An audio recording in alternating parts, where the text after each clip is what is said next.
Yeah, I just want to add that, it all seemed like Kamala Harris' husband is a Zionist.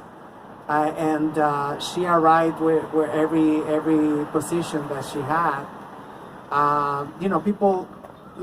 People left scratching their head because there was other candidates for the political and as a judge. So it seemed like she's been prepared for this moment. Obama, was with Israel and the whole thing, and Biden come from Obama time, and and if Kamala, she's married to a Zionist, we're in deep trouble.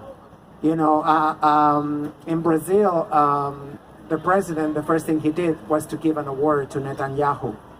He brought him in to Israel because he's in cahoots with all these evangelicals, the same ones who put him in power and orchestrated the coup against Evo Morales in Bolivia. So there's a lot of pieces that have not been analyzed. We have to dissect these candidates, need to be exposed, but we are being gagged because of of feminism.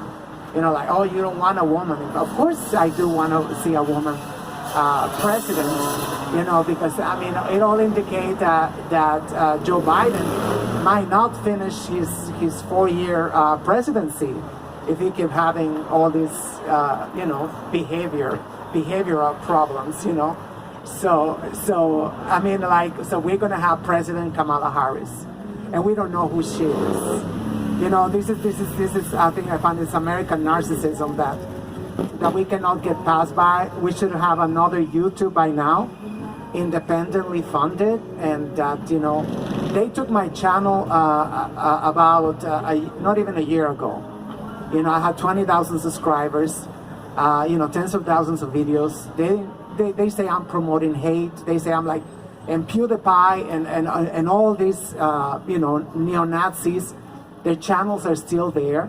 Nothing happened to them. They target, I on average I had like 40 views for my videos. Just like, and they felt threatened for a nobody with no views, with only 20,000 subscribers, which not all of them engage at the same time, obviously. But this is beyond scary. We already lost 60% of our land. I'm talking about in Mexico. Nobody's talking about that. Got swept under the rug, just like chattel slavery. Just like all the atrocities of imperialism. We have now dismantled and denounced the Monroe Doctrine, which is that's funding. It's funding the police. It's funding all these atrocities that we don't like. They're getting funded by us getting cheap oil, getting cheap gold, everything, and it's just like we need to cut the blood supply. We need to cut the blood supply for the empire, so it don't keep growing.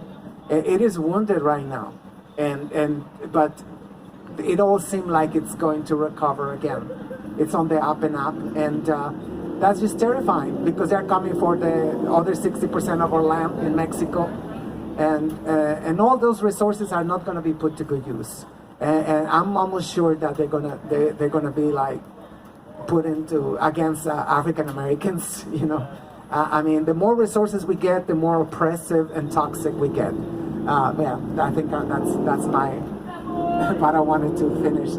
Say that's what I said. About leftist governments, because without these resources, the empire is not going to be as strong as it is right now.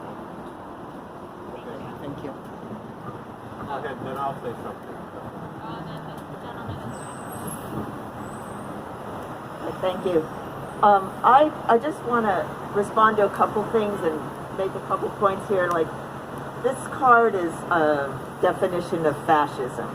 It's from the website revcom.us. And I'm going to read from it and then come back to this question of genocide, because I think everything people are saying is an indication of the development of genocide, and fascist genocide in particular. What is fascism? Fascism is the exercise of blatant dictatorship by the bourgeois, that is, the capitalist imperialist class. ruling through reliance on open terror and violence, trampling on what are supposed to be civil and legal rights, wielding the power of the state and mobilizing organized groups of fanatical thugs to commit atrocities against masses of people, particularly groups of people identified as enemies, undesirables, or dangerous to society. In other words, I'm sorry the sister left, but all these things that the police are supposedly supposed to do. First of all, the police have been slave catchers from the beginning, okay? But they are dispensing, what is fascism? Trump and his regime are dispensing with what are supposed to be American democratic norms. When she talks about what is going to happen, because you see the knee on people's necks, you know, are they going to get training? No! This is now okay. This is now, Trump is getting up there saying, do more of this. Trump has the police unions endorsing him. That's what this means, okay? This is not a situation where we can anymore, even, I don't think it was true in the first place, okay, that you could train the police out of this. It is their job, all right? What we're seeing is their job. But now the change that Carl is actually asking for us to grapple with, that is being written about by Avakian, which is extremely important analysis, by the way, that I think everybody should be looking to. The change is that they are now enforcing this with brutal, open terror. Okay? That's what's going on the border. That's what's going on with the police. The dude that had his knee on that neck for 8 minutes, he's a rabid Trump supporter. That's what is happening here. So this is, when you talk about they're shutting down the media, they're not just shutting down the leftist media, they're calling the mainstream media the enemy. You know, that's what's going on.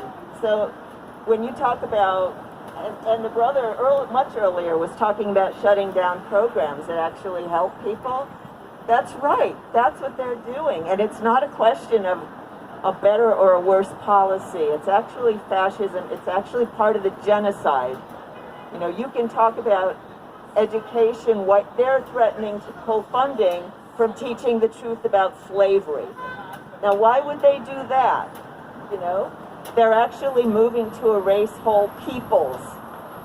So you have to erase the actual history. You have to dehumanize whole peoples. You have to justify this, you know, in the public mind. He tells people, you should be afraid if you live in the suburbs because those people are going to come get you. What people is he talking about?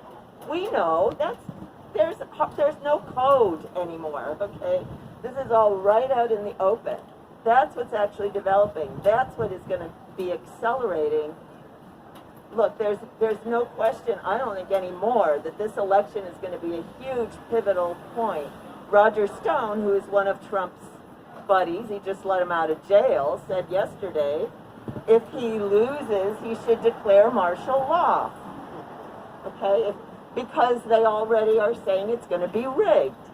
This is what's actually coming if it isn't stopped. And the way it has to be stopped is by people being in the streets, yes voting, all the peaceful means that can be employed to create a political situation where he is forced to step down.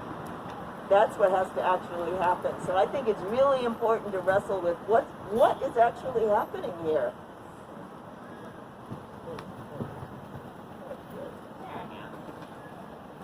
And Anything about the bookstore? you want me to do that now? All right. Yes. My name is Brenda. I am one of the volunteers here at Revolution Books. I'm happy to see some people who've come back. I'm happy to see new people here. We are